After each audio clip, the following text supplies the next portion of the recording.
y vamos a dedicar unos minutos a hablar del cáncer de mama y el embarazo, que a mí es una circunstancia que me interesa mucho, pero además desde dos puntos de vista.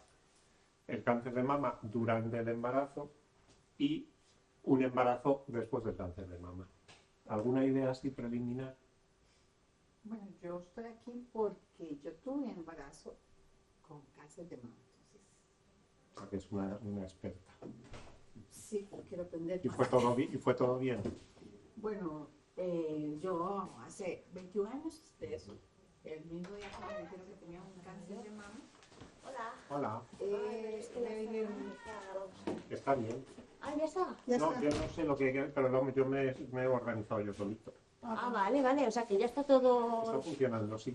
Vale, ahora es hacerlo con el dedo. Sí, con el Vale. dedo, eso. Venga, nada. A ver. Es que yo creo que las cosas han cambiado bastante. La mentalidad hace 20 años probablemente era diferente. Y yo creo que las cosas han evolucionado para bien, ¿no? Pues bueno, podemos ir hablando y yo creo que lo mejor es intervenir entre todos. O sea, Ya os habéis presentado. que cada uno cuente su experiencia o por qué está aquí o por qué le motiva estar aquí. Pues yo por el segundo. Porque quiero lo segundo. Fenomenal. Que es también muy, muy interesante. Bueno, pues empezamos. Presenta la ponencia el doctor Juan Antonio Guerra Martínez, jefe de Oncología Médica del Hospital Universitario de Fuenlabrada. Ya me había presentado. Ya he preguntado, pero no lo sabía. Bueno, pues vamos a empezar por el cáncer de mama durante el embarazo. Vale, pues no es infrecuente, pero no es raro que que se diagnostique un cáncer de mama en el contexto de un embarazo. Pues más o menos pues se diagnostican 1,3 cánceres de mama por cada 10.000 nacimientos. Y uno de los problemas que hay en esta situación es que se suele rechazar el diagnóstico porque ni la paciente ni el médico sospechan el diagnóstico. ¿Por qué? Porque el embarazo, en cualquier momento del embarazo, la mama va cambiando a lo largo de todo el embarazo, la mama va cambiando y es más turgente, va aumentando el tamaño y a veces un tumor puede pasar desapercibido. Y porque a lo mejor no se está en la situación de pensar que puede haber un cáncer de mama durante un embarazo. Y lo que pasa es que, bueno, si una mujer embarazada consulta con el médico, no se va a analizar, bueno, serán los cambios normales del embarazo en la mama, sino cualquier lesión palpable o cualquier cambio en la mama que nos llame la atención, hay que investigarlo y confirmar si es un tumor o si no es un tumor. Si no es un tumor, pues mejor, y si es un tumor, pues hay que hacerse una composición del lugar. ¿Cuáles son las características generales de los tumores durante el embarazo, de los tumores de mama del embarazo? Por esa condición de que, como no se suele sospechar, suelen evolucionar más, pues que suele haber más afectación axilar, son tumores más grandes, suelen tener receptores estrogénicos negativos. O sea, los cánceres de mama hay como, digamos, dos grandes grupos, los cánceres de mama que conservan los receptores hormonales, como el tejido mamario normal, porque es una de las evidencias de que el cáncer de mama está muy influido por la situación hormonal es que el tejido mamario sano tiene receptores hormonales en la superficie de las células, es decir, una célula reacciona cuando hay estrógenos dividiéndose y eso hay algunos tumores, el 80% de los tumores de mama conservan esos receptores hormonales, lo cual indica mejor pronóstico y además que nos vale para el tratamiento. Pero en el caso del embarazo, los tumores típicamente tienen receptores estrogénicos negativos porque probablemente hay algún cambio hormonal o alguna condición que todavía no conocemos. Y otra condición de los tumores de mama que son la presencia de unos receptores en la mama, en el tejido canceroso, puede ser positivo hasta en un 30% de los casos, que es similar a los tumores fuera del embarazo. Los tumores de mama se caracterizan por tener receptores de estrógenos o progesterona positivos o negativos y receptores de ER2 positivos o negativos. Hablamos de tumores luminales cuando tienen receptores hormonales positivos y ER2 negativo. Hablamos de tumores ER2 positivo cuando me da igual cómo sean los receptores, pero el receptor ER2 está presente, y hablamos de tumores triple negativos, que mañana le dedicaremos un rato, cuando no tienen ni receptores hormonales de estrógenos, ni de progesterona, ni de estos. Pero bueno, las características del cáncer de mama en el embarazo son estas. Y como cómo se diagnostica? Porque claro, cuando sospechamos un tumor de mama hay que diagnosticarlo. Se diagnostica exactamente igual que, que el cáncer de mama fuera del embarazo, pero con algunas condiciones, porque no hay que olvidar que hay cosas que no se pueden hacer durante un embarazo y sobre todo las 12 primeras semanas del embarazo hay cosas que no podemos hacer, porque es el periodo de la embriogénesis del embrión, está en una fase que es muy sensible a cualquier circunstancia que pueda producir una alteración en los órganos en formación. La embriogénesis es un periodo muy delicado que dura las primeras 12 semanas en las que está mucho más expuesto a una toxicidad por radiación o por cualquier fármaco que utilicemos. Entonces, durante el primer trimestre de embarazo, que suponen esas 12 primeras semanas, si tenemos que hacer una mamografía hay que hacerla con protección. Es decir, hay que poner un mandil de plomo en el abdomen para proteger al embrión. Y más a partir de las 12 semanas se pueden hacer mamografías, se recomienda hacerlas con protección, pero ya no sería tan necesario. Y una mamografía bien hecha en una paciente embarazada con una técnica adecuada puede mostrarnos el diagnóstico hasta en un 80% de los casos, como en una mujer no embarazada. La ecografía, para entender entre la ecografía y la mamografía hay una diferencia en cuanto a la densidad mamaria. Una mamografía en una mama muy densa a veces no nos da toda la información necesaria, mientras que la ecografía obvia esa densidad y nos muestra el diagnóstico en un 100% de los casos. Es más, cuando una mujer sabe que tiene las mamas densas, se le recomienda siempre que cuando vaya a hacerse su estudio mamográfico rutinario de cribado, que lo advierta, y lo normal es que si le hace una mamografía y tiene una mama densa, el radiólogo haga también una ecografía. Luego es fundamental, como siempre en todos los casos de diagnóstico de un tumor, explorar muy bien la mama y la axila. ¿Por qué exploramos la axila en un cáncer de mama? Porque uno de los primeros lugares donde el tumor se va a extender, donde va a dar metástasis, es en la axila. Entonces, pues tenemos que tener claro cuál es la extensión de la enfermedad. Y luego tendremos que hacer biopsias para hacer, fundamentalmente, si vemos una lesión que nos parece sospechosa, habrá que hacer una biopsia, que es un procedimiento sencillo y no es peligroso, para hacer el diagnóstico, es decir, tenemos un tumor de mama y que sobre todo qué tipo de tumor de mama, cómo tiene los receptores, cómo tiene el ER2, una serie de características. Entonces, como decía antes, las exploraciones deben suponer el menor riesgo posible de radiación para el feto, sabiendo que el periodo de la embriogénesis, las 12 primeras semanas, es un periodo muy delicado para el embrión. A partir de las 12 semanas ya el embrión deja de ser embrión y pasa a ser feto, que en el fondo es como el niño que nace, pero mucho más pequeñito, y lo que va haciendo es aumentar de tamaño. Pero el periodo de formación de órganos y el periodo más delicado es la embriogénesis. Entonces, todos los diagnósticos que hagamos tiene que suponer el menor riesgo posible de radiación para el feto. Pero claro, habrá veces que tengamos que hacer, ante un caso de cáncer de mama, tendremos que hacer determinadas exploraciones para ver la extensión de la enfermedad antes del programa del tratamiento. Pues hombre, si son tumores pequeños, con una buena exploración física, a lo mejor con una radiografía de toras con protección en el abdomen, que a veces hay que hacerla, y unos análisis, nos podemos orientar, cuando son tumores pequeños, de no más de entre 1 y menos de 5 centímetros, nos podemos organizar con eso. Pero en tumores más grandes, cuando ya superan los 5 centímetros, o en la exploración, tanto en la ecografía por exploración, hemos encontrado que hay ganglios palpables en la axila, pues hombre, sí que tenemos que hacer un estudio de extensión más importante por si la enfermedad ya se ha extendido a otros órganos. Entonces habrá que hacer una ecografía abdominal, cosas que sean poco agresivas para el feto. Podremos hacer una resonancia, porque la resonancia es menos, de hecho en el embarazo se hacen resonancias para diagnóstico de bienestar fetal, incluso algunas serie de malformaciones hay que hacerlas, a que la resonancia, con algún determinado cuidado con el contraste, se puede hacer durante el embarazo. Por lo cual es una prueba que nos viene muy bien, pero evidentemente un escáner durante los primeros 12 semanas de embarazo no lo deberíamos hacer porque es el periodo de la embriogénesis, y a lo mejor otro tipo de pruebas que emita radiación, pues debemos hacerlas con mucho cuidado. Es importante descartar la presencia de metástasis o no, porque de ello dependerá el tratamiento y la posibilidad de interrumpir el embarazo o no.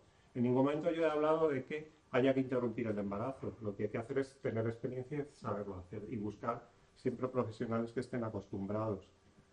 Cuando yo empecé en la oncología, allá en 1994, el diagnóstico de cáncer en una mujer embarazada era sinónimo de aborto terapéutico, porque se consideraba que era imposible mantener el embarazo y tratar el tumor.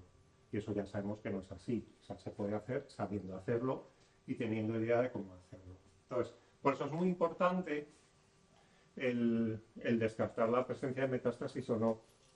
Porque sobre todo en el cáncer, no solo en el cáncer de mama ni en el embarazo, en cualquier tumor, una de las labores fundamentales del oncólogo es diagnosticar la enfermedad en el momento que lo encontramos de la mejor forma posible para entender bien su extensión y ahí plantear un tratamiento. O sea, nunca en oncología nunca hay que dar nada por supuesto, ni pensar como el tumor es pequeño no tendrá o tendrá, no. Cada tumor hace lo que sabe hacer y nosotros lo que tenemos que hacer es hacer una foto de la paciente en este caso y saber si la enfermedad se ha diseminado o no y si no lo está, plantear un tratamiento. Si vamos a plantear un tratamiento curativo, perfecto, vamos a curar a la paciente. Y si hemos encontrado metástasis, pues también tendremos que plantearnos un tratamiento que no será curativo, pero sí que mejorará la situación.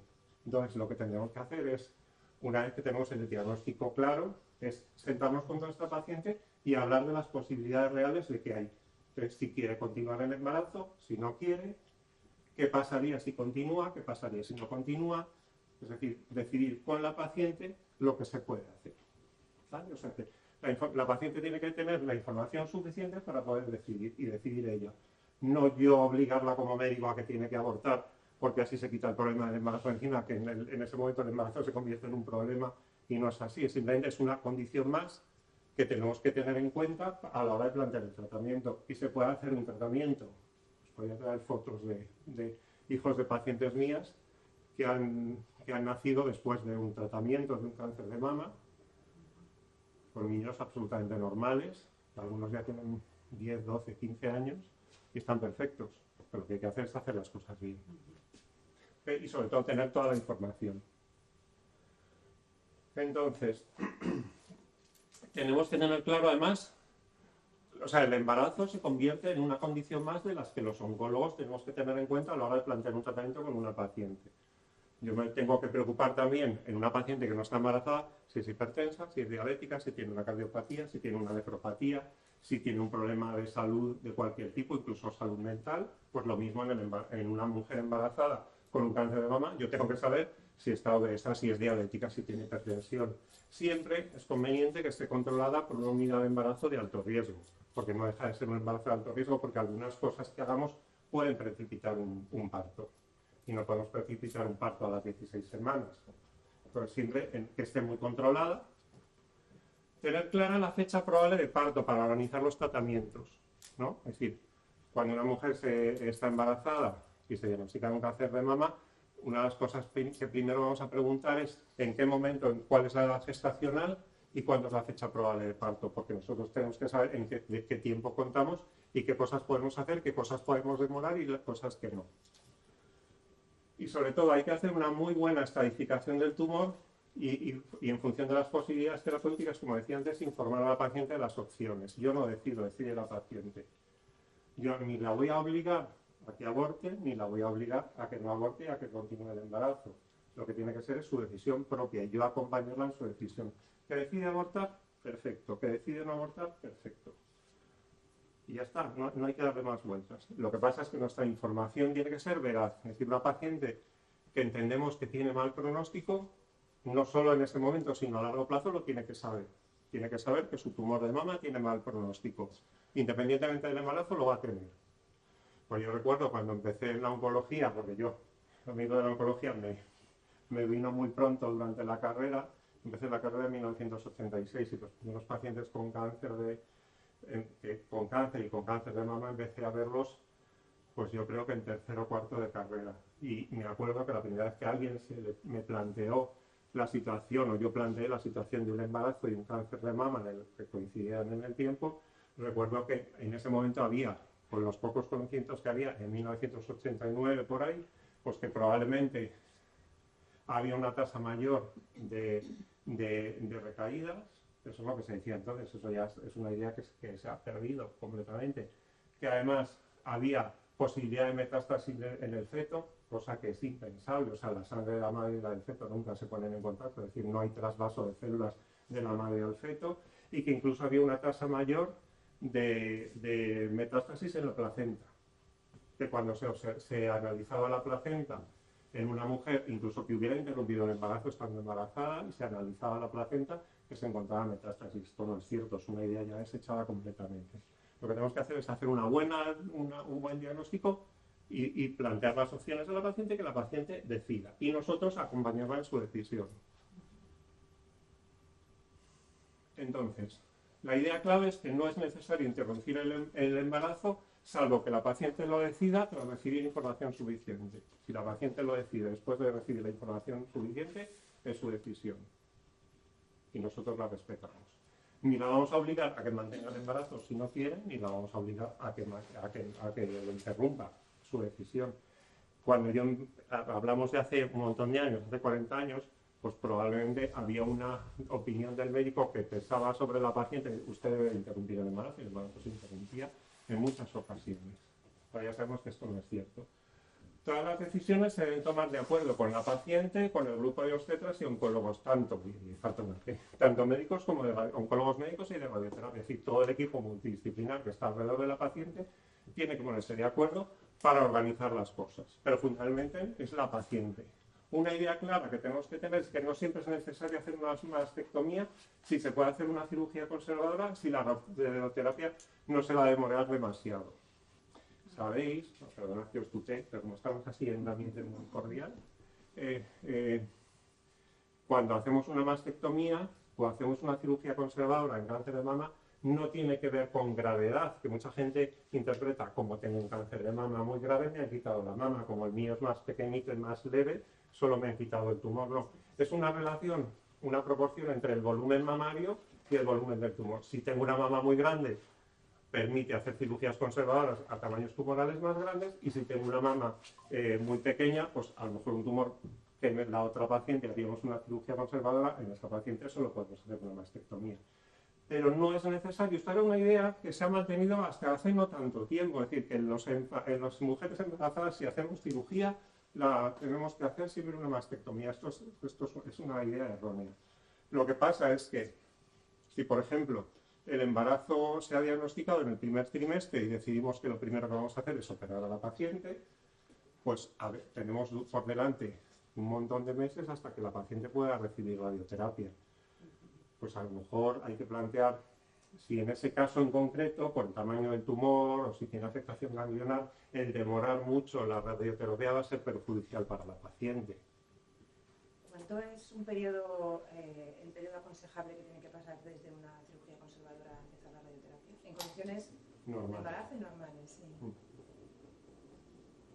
A ver, esto tiene una información más o menos práctica. Realmente no lo sabemos, no lo tenemos muy claro. Pero si nosotros, cuando hacemos un tratamiento después de una cirugía conservadora, hacemos un tratamiento de quimioterapia, a veces esos tratamientos de quimioterapia se demoran 6 meses.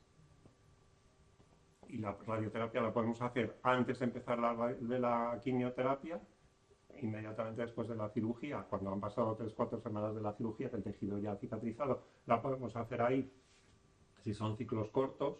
Pero si los ciclos van a ser más largos, lo normal es que se hace cirugía, quimioterapia, que a veces se prolonga 24 semanas, que son 6 meses, y después la radioterapia.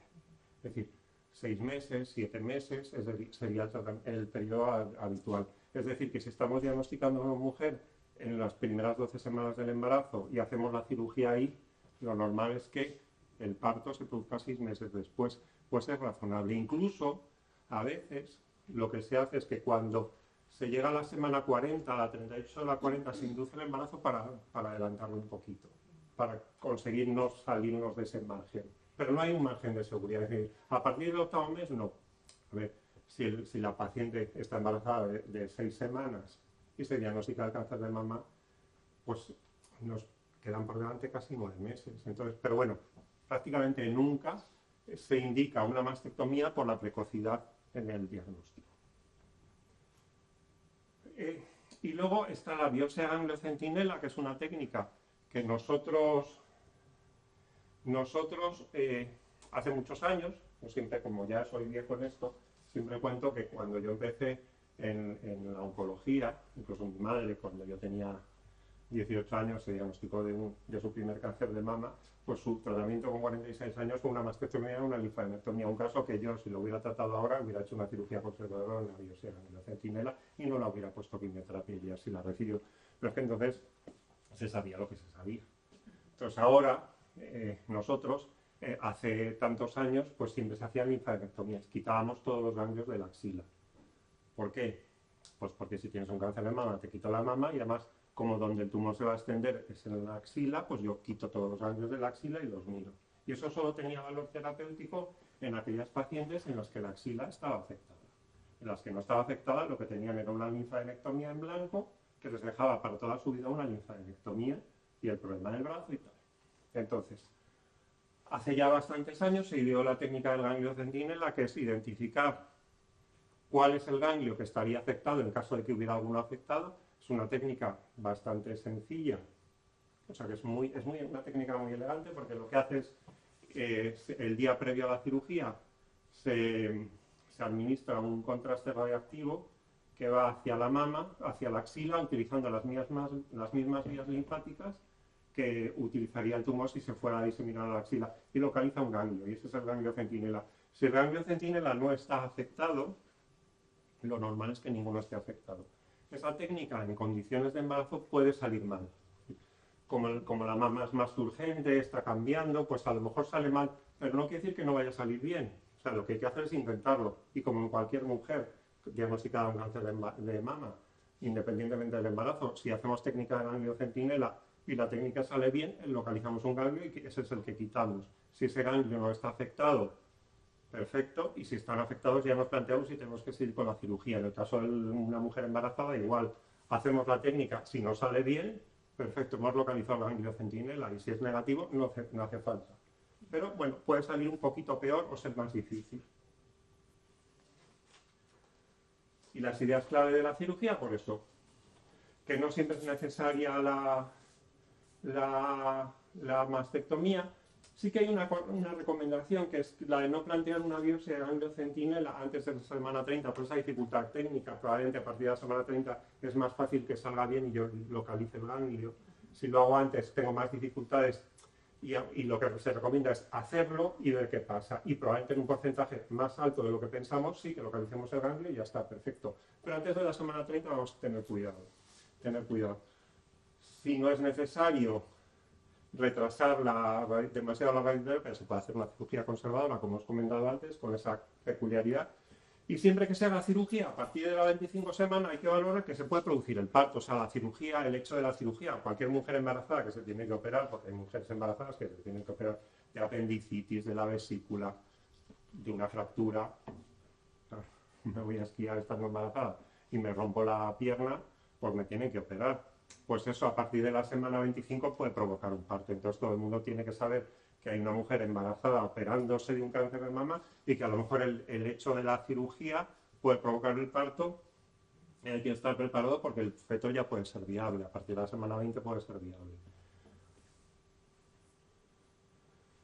Y lo que tenemos que quedarnos muy claro es que el pronóstico de la enfermedad está marcado por el tumor y su estadificación, no porque se diagnostique durante el embarazo, son hechos independientes. Lo que pasa es que el embarazo no nos puede llevar a hacer técnicas o cosas que limiten el tratamiento más óptimo, porque entonces estamos quitándole oportunidades a la paciente. Pero el hecho de por sí no tiene que ver nada, o sea, el pronóstico será el del tumor.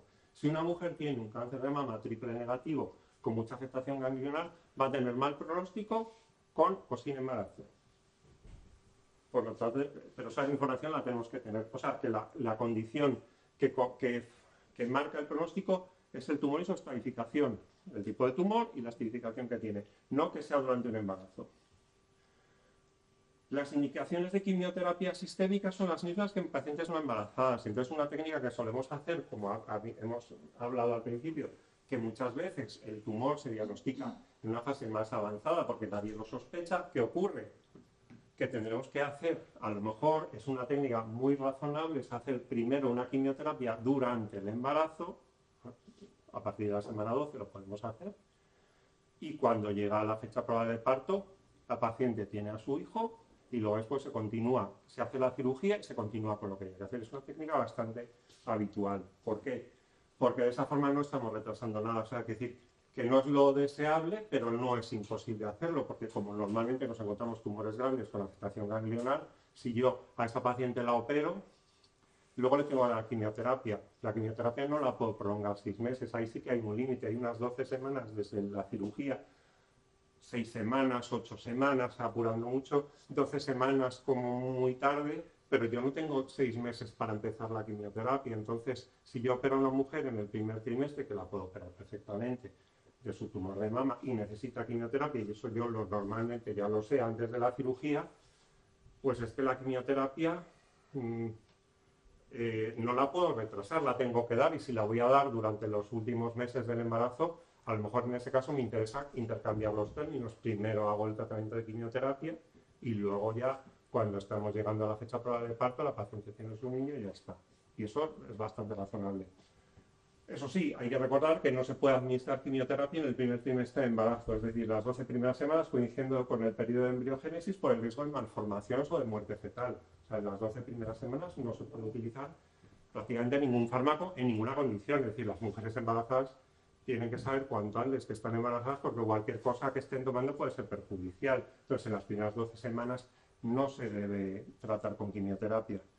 Pero 12 semanas tampoco es tanto, es decir, una mujer que está embarazada y sabe que está embarazada a las 6 semanas, pues entre que lo diagnosticas, entre que haces las pruebas y no sé qué, han pasado 3, 4 semanas más, estás en la semana 10, pues programas el inicio de la quimioterapia para después de la semana, para el día de la semana 12, más un día ya puedes empezar porque la embriogénesis ha terminado.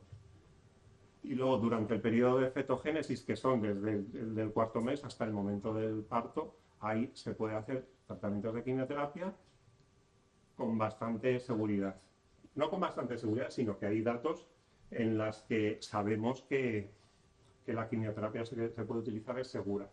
Porque para eso está la placenta. La placenta protege de tóxicos al feto y la quimioterapia es un tóxico.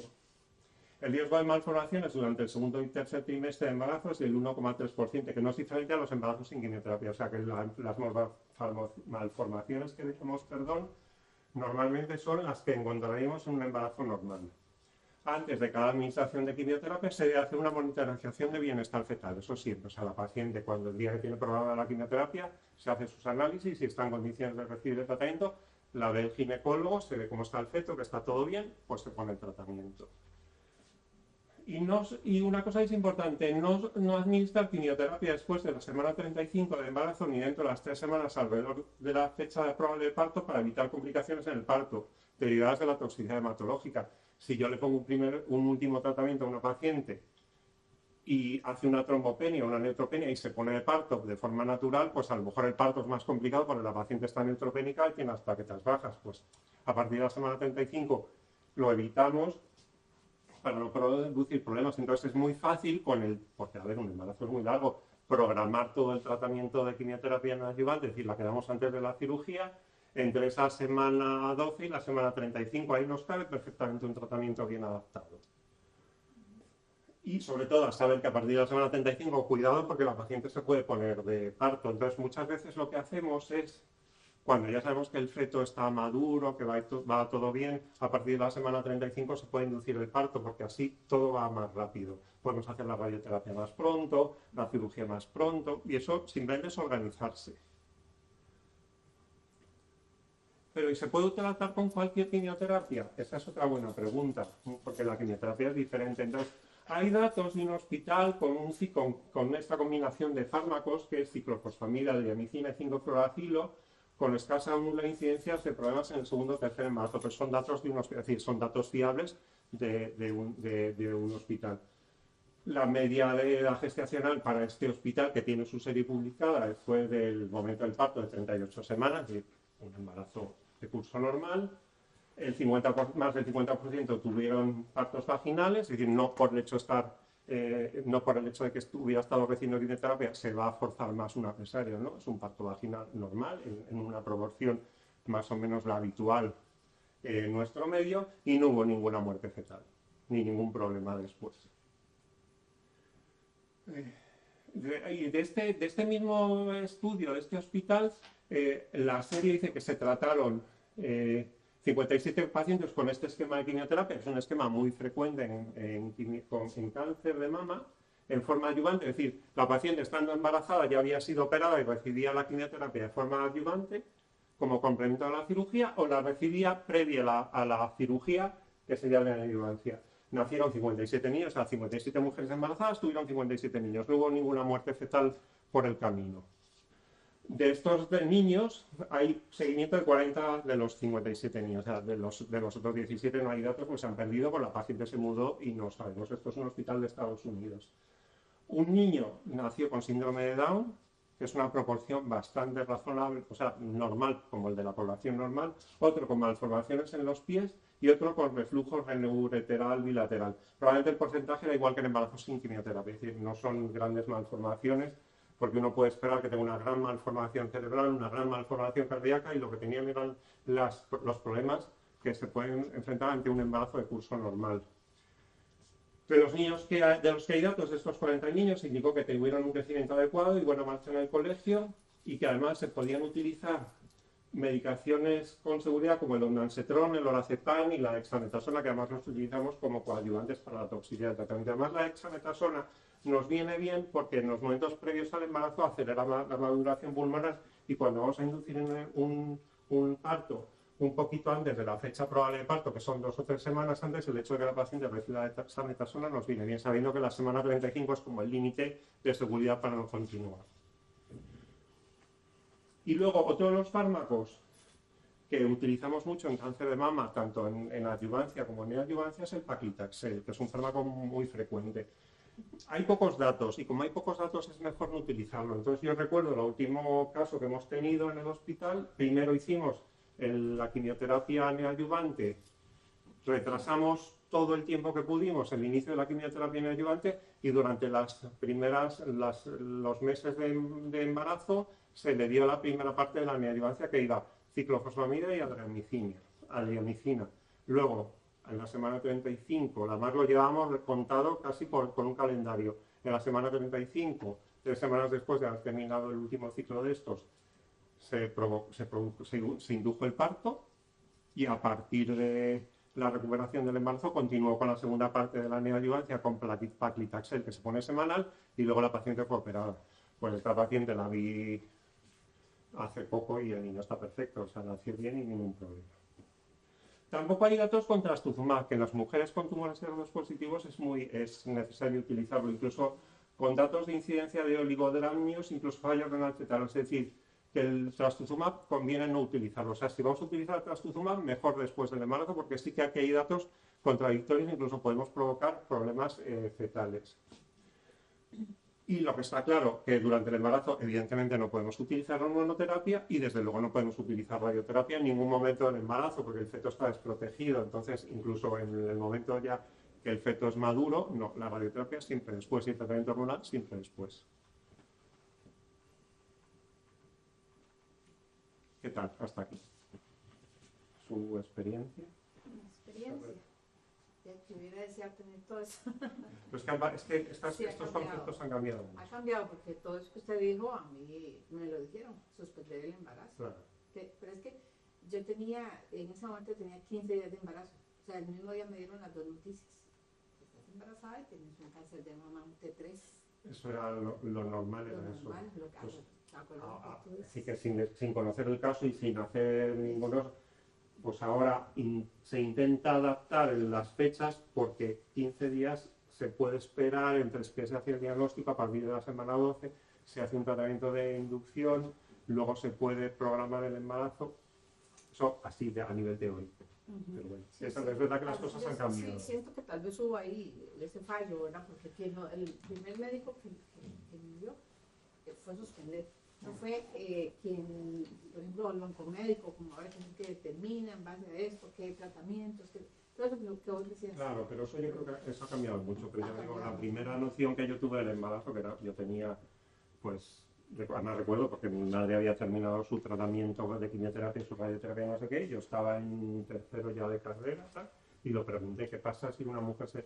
Dije, no, que tiene que abortar porque el riesgo de metástasis en la placenta, el riesgo de metástasis en el feto, y eso ha ido evolucionando y ahora lo que sí que tienes que es acudir a una unidad que esté familiarizada con la situación.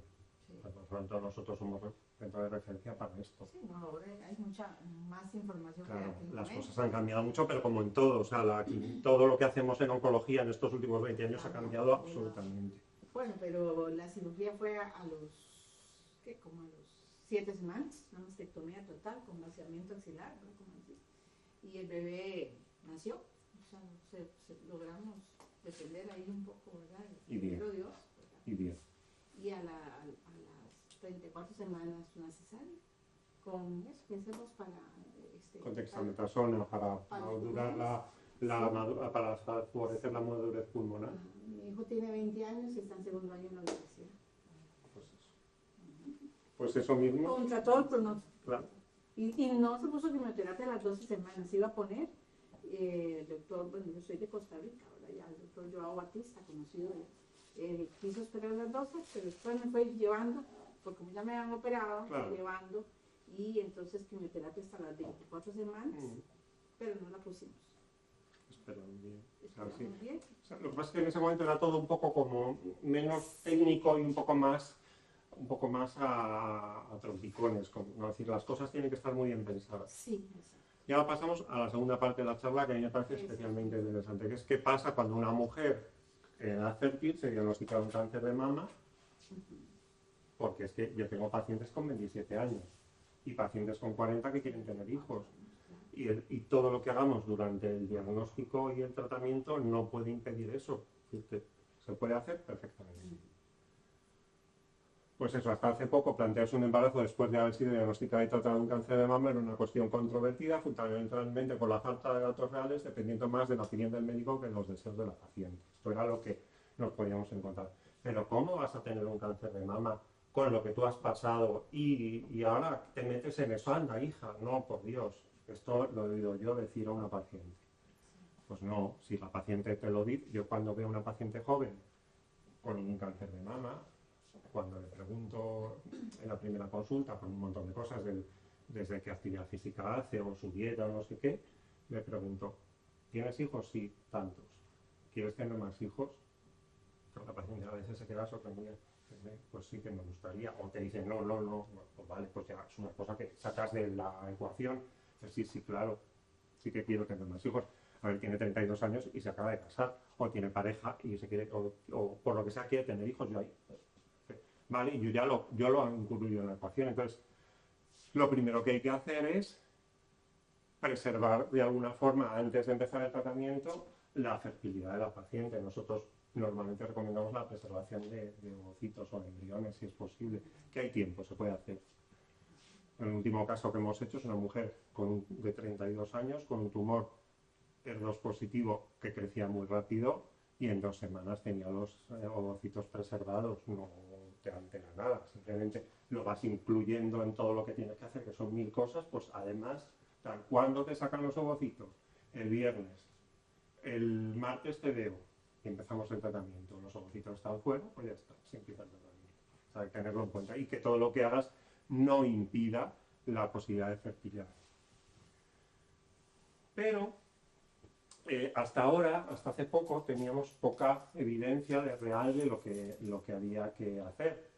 Pero afortunadamente, el grupo BIG, que es un grupo de investigación, un grupo internacional de investigación en cáncer de mama, planteó el estudio POSITIVE, en el que yo participé, pero yo soy miembro de los grupos GICAM y SOLTI. Participé como centro de referencia en España en el estudio POSITIVE. El estudio POSITIVE era, que además está publicado ya y ya tenemos datos, y es el primer estudio que se ha hecho en base al embarazo después del cáncer de mama, que es el pronóstico del embarazo y seguridad de interrumpir la terapia hormonal. Esto se hizo en mujeres con tumores con hormonas positivas. Es decir, ¿qué pasaba si una mujer que ya había hecho su tratamiento, el que fuera, interrumpía su tratamiento hormonal para quedarse embarazada?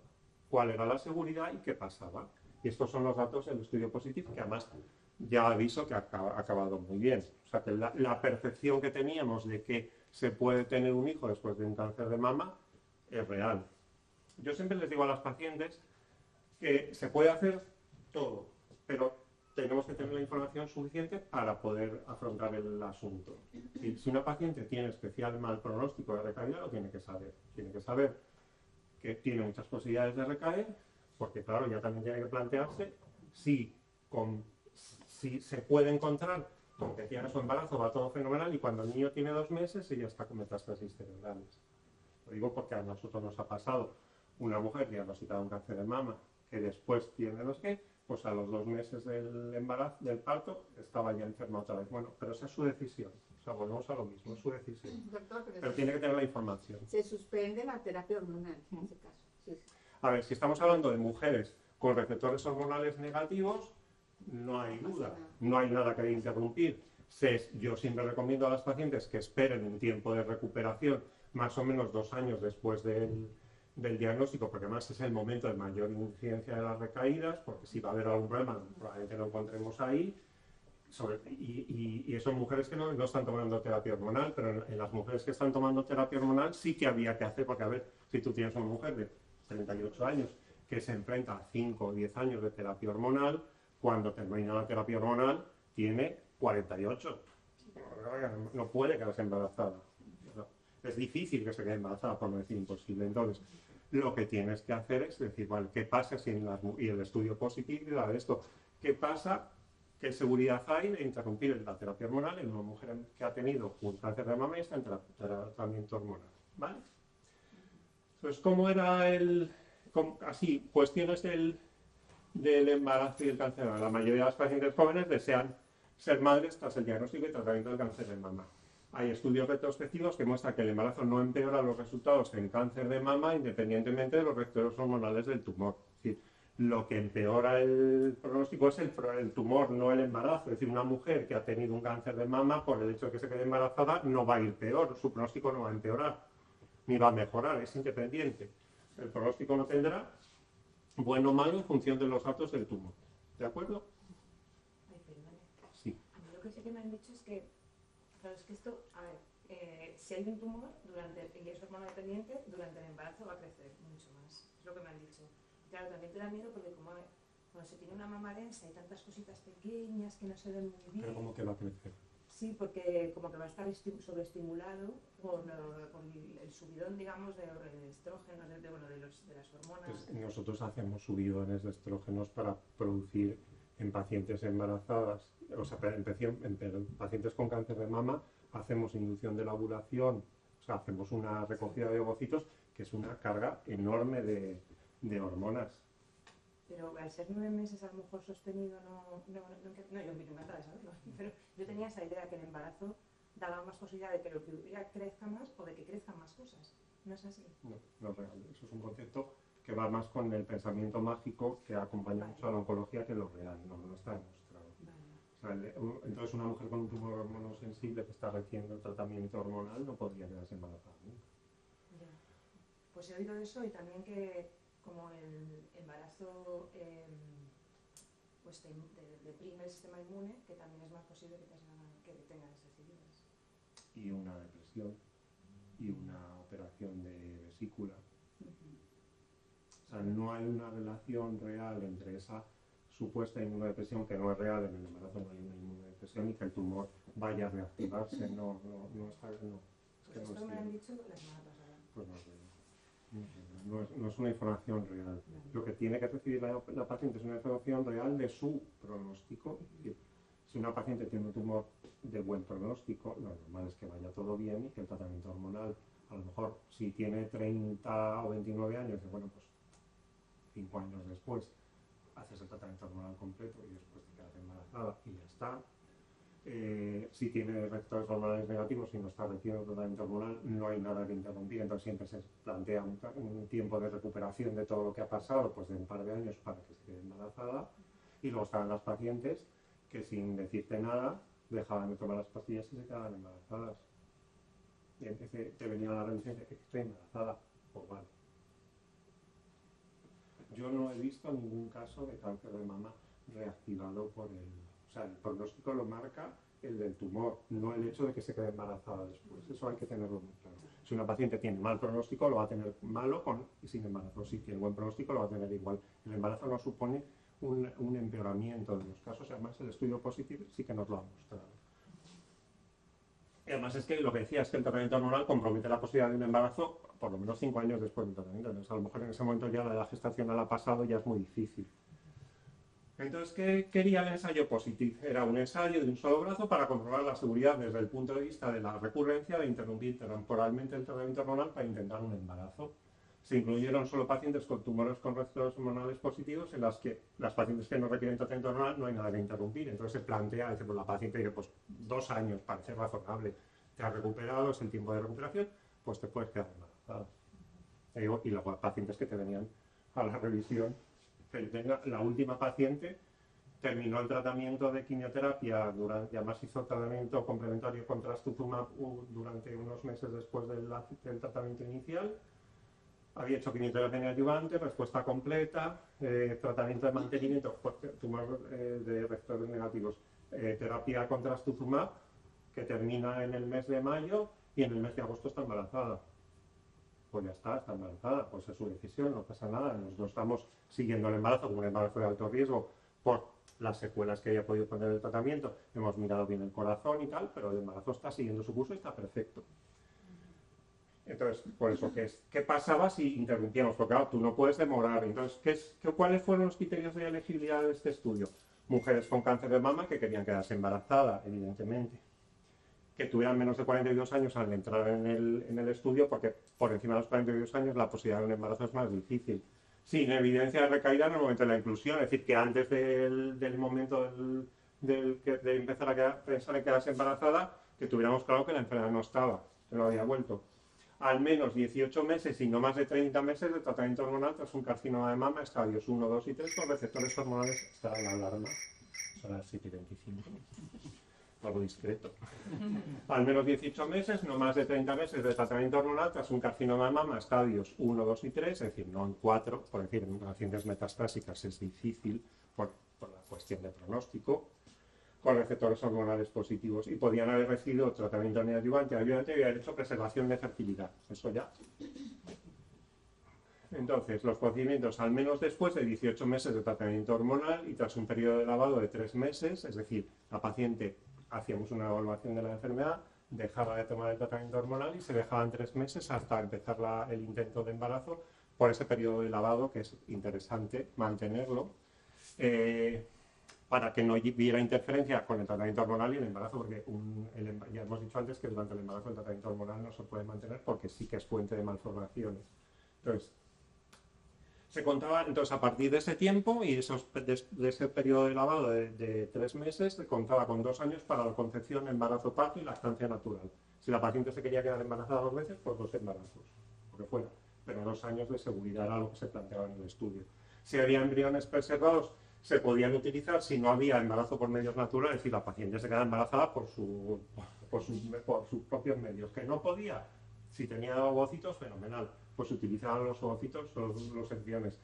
Y si tras 2 años sin embarazo, se daba por concluido el estudio y se reintroducía de nuevo el tratamiento hormonal. Y en los pacientes que habían conseguido embarazo, también se recomendaba introducir de nuevo el tratamiento hormonal después de eso. Sí. O sea, lo normal es que, recuerdo además una paciente que vino referida desde Estados Unidos, que además hablé con ella antes de ayer, porque le tocaba revisión y no podía, o estaba trabajando y la llamé por teléfono y siempre nos tiene que contar cómo está el niño. El niño estaba empezando ya la guardería, o sea que estaba bien y tal. Y entonces en ella habíamos planteado, bueno, pues tal, el niño, el embarazo, la lactancia, el día 1 de no sé qué, empiezas ya de nuevo con reintroducir el tratamiento hormonal, para no dejar el tratamiento cojo, simplemente por hacerlo bien. Si son 5 años, son 5 años. Hago 2, el embarazo, y luego continúo y completo lo que no hemos hecho antes. Y que las pacientes tenían que tener posibilidad de seguimiento a largo plazo, porque se hace un seguimiento tanto de la madre como del niño, la posibilidad de recaída de la enfermedad y que el niño no tuviera problemas de desarrollo o problemas en el colegio, malformaciones, o imaginar que los niños después de esta situación todos tienen fracaso escolar porque tienen retraso mental, yo qué sé, pues todo eso se vigila. Es que antes no había datos, me parece que va bien, no es que ahora ya hay datos. el objetivo primario era el intervalo libre de recaída del cáncer de mama, tanto como recaída local, como aparición de un tumor en el tejido mamario restante o una recaída a distancia. Y los objetivos secundarios eran el pronóstico del embarazo, es decir, si hay embarazo, cuál es el peso al nacer,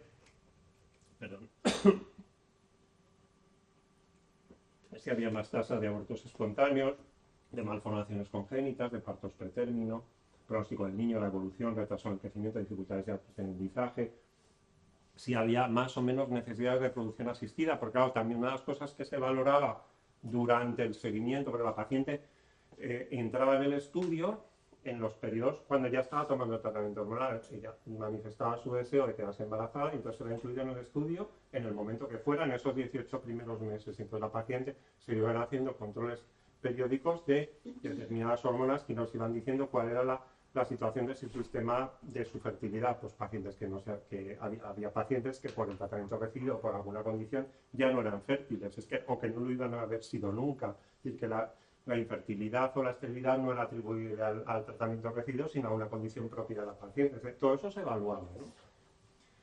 Pues eso, y luego la adherencia al tratamiento hormonal, es decir, que luego la paciente volviera a tomar su tratamiento y luego las recaídas tumorales, si las que había eran de alguna característica especial. Pues es lo que decíamos, ¿no? Es que el niño nace con una metástasis en la piel, pues todo esto se evaluaba. ¿Y cuáles fueron las conclusiones del estudio? Que la interrupción del tratamiento hormonal no afectaba la evolución de la enfermedad, al menos a corto plazo, porque de momento el seguimiento es pequeño, es decir, ahora el seguimiento tiene que aumentar. El estudio acabó en 2019 y el seguimiento se mantendrá hasta 2029, pero los datos que tenemos ahora es que el embarazo no es un factor para la reactivación de la enfermedad. El 74% de las pacientes lograron un embarazo, la mayoría, el 70%, en 2 años, y los bebés son mayoritariamente sanos en un 98%. Y no hay diferencia en supervivencia con pacientes que no se quedan embarazadas. Como brazo control de este estudio se utilizó un estudio de tratamiento hormonal en los de mujeres jóvenes, y entonces se hizo como una comparación, que eran mujeres en edad fértil con tratamiento hormonal. Entonces se vio cuál era su seguimiento y se ha visto que las curvas de supervivencia son exactamente igual. Entre las pacientes del estudio Positive se quedaron o no embarazadas, pero lo que contaba era la interrupción porque el embarazo ya hemos dicho que no altera. Es la interrupción del tratamiento hormonal. No hay diferencia de supervivencia entre las pacientes del estudio Positive y las pacientes que se han utilizado de control, que son pacientes de otro estudio que eran de similares características. Y los datos subrayan la necesidad de incorporar la salud reproductiva en pacientes jóvenes con cáncer de mama en el tratamiento y seguimiento. Es decir, que nosotros cuando nos encontramos con una paciente en edad fértil, una de las prioridades es saber si la paciente quiere tener hijos después del cáncer de mama y organizar y montar todo para que la paciente lo pueda hacer. Luego ya es su decisión. Si lo quiere hacer, que lo haga. Si no quiere hacer, que no lo haga. Pero si lo hace, que lo haga en las mejores condiciones. Lo que hemos aprendido con el estudio Positive, pues que hay que contemplar el embarazo como una posibilidad cuando tratemos a una mujer joven con cáncer de mama que desea tener hijos. Es algo más que tenemos que meter en la ecuación y lo tenemos que colocar en nuestro esquema mental. Plantear preservar la fertilidad previa al inicio del tratamiento si las circunstancias del caso lo permiten. Es decir, siempre hay tiempo para preservar ovocitos. Si una paciente se encuentra con un cáncer de mama en edad fértil, y entre todas las cosas que tenemos que hacer para que empiece su tratamiento, su cirugía o lo que sea, es que preserve ovocitos, porque es la forma más segura de que no haya ningún problema. Es decir, que si luego la paciente, por la razón que sea, no puede quedarse embarazada y el tratamiento de su cáncer de mama ha sido la condición que ha impedido esa fertilidad y la ha dejado estéril, que es raro, pero hay un porcentaje pequeño de casos que puede ser, que al menos tenga ovocitos preservados, porque es el as en la manga que tenemos. A veces nos encontramos que una mujer, cuando va a hacer preservación de ovocitos, no puede porque es que ya es estéril. Bueno, pues ya está, ya lo sacamos de la ecuación, hablamos con la paciente, mira, que no te vas a quedar embarazada porque no puedes. Habrá que pensar en otros medios, pero en este no. Y hay que plantear solo los tratamientos estrictamente necesarios para el cáncer de mama en una mujer joven con carcinoma de mama que desea quedarse embarazada por no impedir un embarazo. Es decir, si no precisa quimioterapia, no la ponemos. Y no hacerla porque además puede empeorar la función ovárica. Es decir, si yo necesito ponerle a una mujer en edad fértil que desea quedarse embarazada quimioterapia, tengo que tener muy claro que lo que estoy haciendo puede limitar su capacidad genética después del cáncer de mama. Entonces, tengo que estar seguro de que si ponemos quimioterapia es porque obedece a una necesidad y no porque, bueno, como es joven, no va a pasar nada, le podemos poner quimioterapia que al fin y al cabo, pues hombre, que se quede calva, pues tampoco está tanto. Eso no lo podemos pensar. Si recibe quimioterapia, tiene que estar claro que la necesita. Y ya me preocuparé yo de que preserve su fertilidad para que después, cuando ya ha pasado un tiempo prudencial, se quede embarazada. Ahora ya sabemos que las mujeres que toman tratamiento hormonal, después de 18 meses, es decir, 2 años, paran el tratamiento hormonal, 3 meses de lavado y se puede quedar embarazada. Y ahí tenemos un periodo de 2 años, porque además ya hay un estudio que nos dice que eso se puede hacer. Y entonces, ¿qué es lo que nos tenemos que llevar ya para concluir, para llevar a casa? Que es posible mantener un embarazo durante el diagnóstico de un cáncer de mama y es posible y seguro en determinadas circunstancias un embarazo después del diagnóstico de un cáncer de mama. Por eso el estudio se llama Positive, porque es algo muy positivo. Yo creo que es un estudio muy bonito porque la conclusión ha sido muy bonita. Dice, pues en una mujer, una circunstancia muy, muy dura, es decir, tengo un cáncer de mama y quiero quedarme embarazada, esto puede ser un problema, pues ya tenemos datos de que no. O sea, que lo que marca el pronóstico es el pronóstico del tumor, no el hecho de que se quede embarazada. Es un poco la idea que se tenía, que es que en cáncer hay mucho pensamiento mágico. Me parece que, y como me parece que, esto es una verdad absoluta. Pues no, en cáncer hay que tenerlo todo perfectamente controlado y asegurado. Entonces ahora ya tenemos datos reales de un estudio en vida real en la que un grupo de mujeres participaron en el estudio y se vio que era seguro interrumpir el tratamiento hormonal después de 2 años para que la paciente se quedara embarazada. Si se queda embarazada, fenomenal. Si no se queda embarazada, habría que analizar por qué. Y entonces también estamos encontrando datos de qué cosas se pueden hacer durante el embarazo para preservar la fertilidad de esa paciente. ¿Dudas? ¿Cuestiones? ¿Cuánto era la muestra? Pues son 600 pacientes en varios países, bastantes países del mundo. Pues ya se publicó. Sí, está publicado en el New England Journal of Medicine. Es accesible y ahí está publicado. Y España fue un país que incluyó bastantes pacientes. Bueno, en general España incluye bastantes pacientes en ensayos clínicos, pues somos un país muy activo en investigación clínica. He visto que el estudio concluyó en 2019. La inclusión de pacientes concluyó en 2019. Porque he visto que se publicó el año pasado, entonces el año pasado es cuando se terminó de contar los... Vale. Claro, entonces ahora los estudios siempre tienen actualizaciones, entonces en cada congreso médico se van dando datos de qué pasa, porque las pacientes siguen en seguimiento. Yo las pacientes que tengo incluidas, que son varias, son 6, están todas en seguimiento. Entonces, regularmente, aparte de su revisión del cáncer, nuestra coordinadora de estudios llama y, oye, hay que hablar con que tiene que venir y entonces siempre nos tiene que traer algún, pues cómo está el niño, tal, o sea, recogemos datos de bienestar del niño, que su enfermedad no vuelve, o sea, que sí, y se supone que en 2029 es cuando ya se tendrá el seguimiento que se espera, pero los datos iniciales son buenos. Es que en 2019, a ver, luego tuvimos los años del COVID que han retrasado un poco, pero también ha servido para que la publicación se hizo el año pasado y ya los primeros datos se publicaron el año pasado. O sea, tiene un seguimiento muy sólido. Sí, claro. Yo le pregunto una cosa, yo estoy en esa situación y a mí me han dicho que ahora mismo me tengo que operar y lo que se me recomienda por las características es una tumorectomía, porque es pequeñito, porque es pequeñito y también que es poco agresivo y hormonodependiente y tal.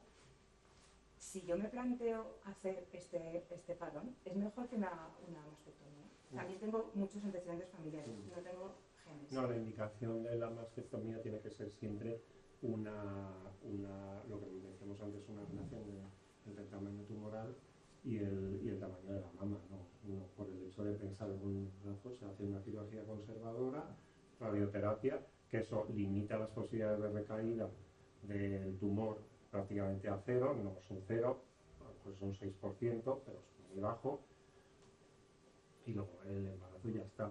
Eso no quiere decir que no pueda aparecer en un segundo tumor en el tejido mamario restante, un tumor nuevo que no tenía nada que ver con esto, pero eso será independientemente de si hay embarazo o no. Vale. Es que claro, como yo tenía esa concepción, que le he preguntado antes, de que el embarazo activaba todo, dices, pues me quito claro, vale. Incluso nosotros hemos hecho en una mujer con una mutación de BRCA2, lo que y ella quería 30 años, cáncer de mama, mutación del RCA2. Sí que la recomendamos por el hecho de la mutación que se hiciera una mastectomía bilateral con reconstrucción. Cuando completó, todavía el estudio positivo no estaba eso, entonces como era muy joven, ella esperamos a los 35 años a que se quedó embarazada, sin ningún problema, tiene una niña preciosa que ya tiene 10 años y siempre que viene a meter una foto y nos hacemos fotos y trae a la niña de vez en cuando, y luego se quitó los ovarios. Y la paciente han pasado los 10 años y está perfecta. También tengo una paciente que recayó después del embarazo, o sea, ella tiene su cáncer de mama, tiene su niña y a los 4 años de edad de la niña su cáncer de mama recae, pero recae no por el embarazo, sino porque era un tumor con no muy buen pronóstico, ¿no? Pero eso es la información que ella tenía. La paciente han pasado 4 años de eso, la niña tiene 8 años, la madre está perfecta, está recibiendo un tratamiento, que mañana veremos por cierto de ello, y está bien, o sea que el embarazo no ha supuesto un empeoramiento ni nada, lo que hay que hacer es tenerlo en cuenta. Entonces, en su caso, pues una cirugía la que corresponda, el tratamiento hormonal al menos 2 años, si se puede hacer 5, pues se hace 5, porque así ya uno cuando empieza el embarazo ya no tiene que estar pensando en el tratamiento hormonal, pero hay seguridad, porque ya lo tenemos, de que a los 2 años se pueden parar y hay un periodo de 2 años para quedarse embarazada. Y a partir del, si vamos a tener un niño solo, planteamos solo tener un niño, pues en el momento que ha terminado la lactancia, reincorporar de nuevo el tratamiento hormonal y seguir.